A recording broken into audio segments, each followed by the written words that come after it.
Fashionista. Le baume, le togu, le velours de Kasaï, le rabal, le bogolan, le manjak, le kente, le korogu, le ndop, le lepi, le samakaka sont les tissus d'origine africaine qui portent en eux l'histoire d'une famille royale, d'un peuple et d'une culture. Généralement tissés, peints à la main et de manière artisanale, ces tissus sont de véritables œuvres d'art. Comme l'a dit le célèbre créateur de mode Imana Yissi, il faut valoriser le tissu africain, le vrai.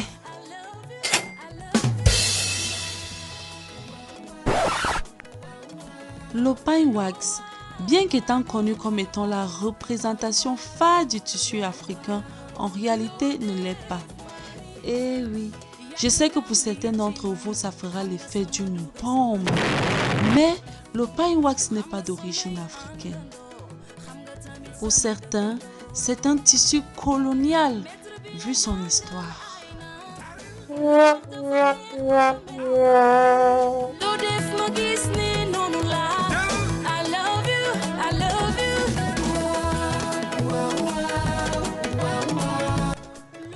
Nous verrons ce sujet rocambolesque digne d'un film Je découvre une histoire dans une autre vidéo.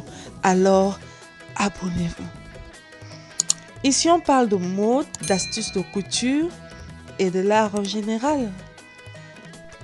Fashionista. Le baume, par exemple, est un tissu traditionnel obtenu à partir des fibres de l'écorce d'un arbre qu'on retrouve en zone équatoriale appelée aloua ou andon. C'est un tissu qui servait au port comme vêtement autrefois, avant les vêtements modernes. C'est ce que les Bétifs et même certains Bantous d'Afrique ont porté. Incontournable pour les autorités traditionnelles femmes Béti lors des événements culturels, le baume est considéré comme étant un tissu prestigieux pour les peuples du centre, du sud et de l'est Cameroun.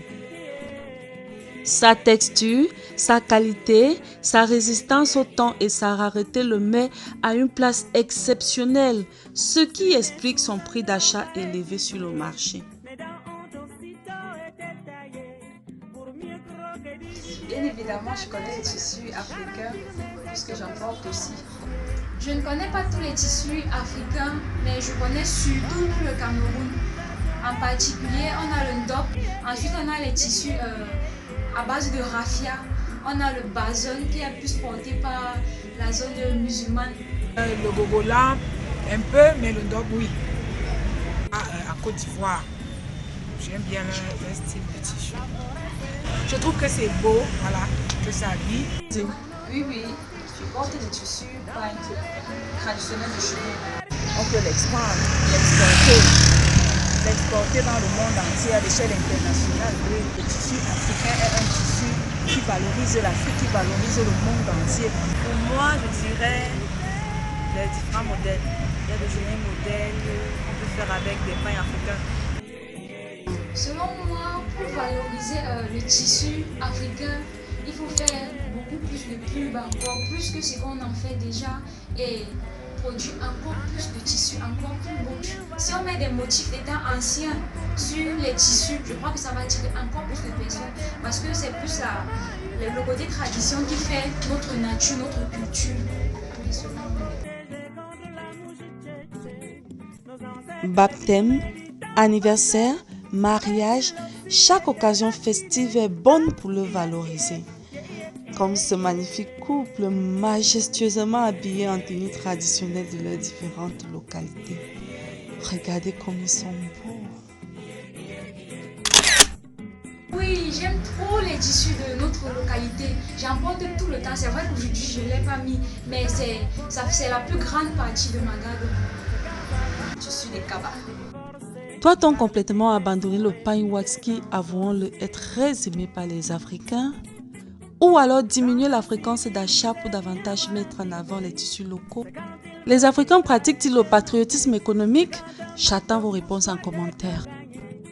Mes fashionistas, c'est la fin de la vidéo. Partagez, commentez, likez et surtout, abonnez-vous.